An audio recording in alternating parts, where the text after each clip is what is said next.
చిత్తశుద్ధి లేని శివపూజ చేసినట్టే హిందూ వ్యవహారాల్లో ఏపీ ప్రభుత్వ తీరు ఉందని బీజేపీ నేత విష్ణువర్ధన్ రెడ్డి ఆరోపించారు.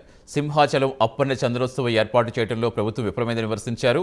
ప్రణాళిక రహితంగా చంద్రోత్సవం నిర్వహించారని ఆగ్రహం వ్యక్తం చేశారు. భక్తుల ద్వారా ఆలయానికి వస్తున్న ఆదాయం ఏమైపోతోందని ప్రశ్నించారు. అధికారులు హిందూ పండుగలకు సంబంధించినటువంటి లేదా పవిత్ర ఉత్సవాలకు సంబంధించిన విషయంలో ప్రతి సందర్భంలో కూడా అనేక రకాలైనటువంటి తప్పుల మీద తప్పులు చేయడం జరుగుతుంది.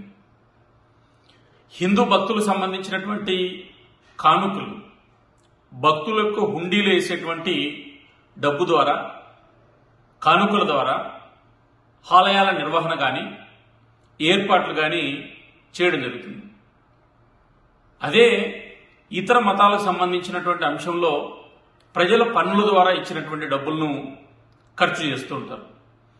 ఈ మధ్య గుంటూరులో రంజాన్ మాసానికి సంబంధించి గుంటూరు కార్పొరేషన్ అన్ని మతాలు కలిసి చెల్లించేటువంటి పన్నుల నుంచి 20 లక్షల రూపాయలు విందులకు, రంజాన్ ఏర్పాట్లకు ఖర్చు చేశారు.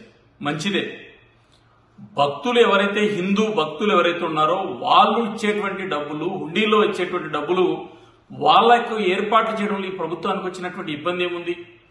ఈరోజు విశాఖపట్నంలో జరిగినటువంటి అప్పన్న స్వామి చందన ఏర్పాటులో ఈ ప్రభుత్వం ఖచ్చితంగా భగవంతుడు, అదేవిధంగా భక్తుల యొక్క ఆగ్రహానికి గురికాక తప్పదు. బాధ్యులైనటువంటి వాళ్ళ మీద కఠినమైన చర్యలు చేపట్టాలి. తక్షణం దీని మీద రాష్ట్ర ప్రభుత్వం ఒక విచారణ కమిటీ ఏర్పాటు చేయాలి. వెంటనే ఈ రాష్ట్ర ప్రభుత్వం వాటి సంఘటనల మీద విచారణ జరపడంతో పాటు భవిష్యత్తులో ఎలాంటి సంఘటనలు జరగకుండా చర్యలు తీసుకోవాలి. లేకపోతే భారతీయ జనతా పార్టీ ఈ ప్రభుత్వానికి ప్రజలతో కలిసి సరైన సమయంలో బుద్ధి చెబుతుందని వైసీపీ ప్రభుత్వం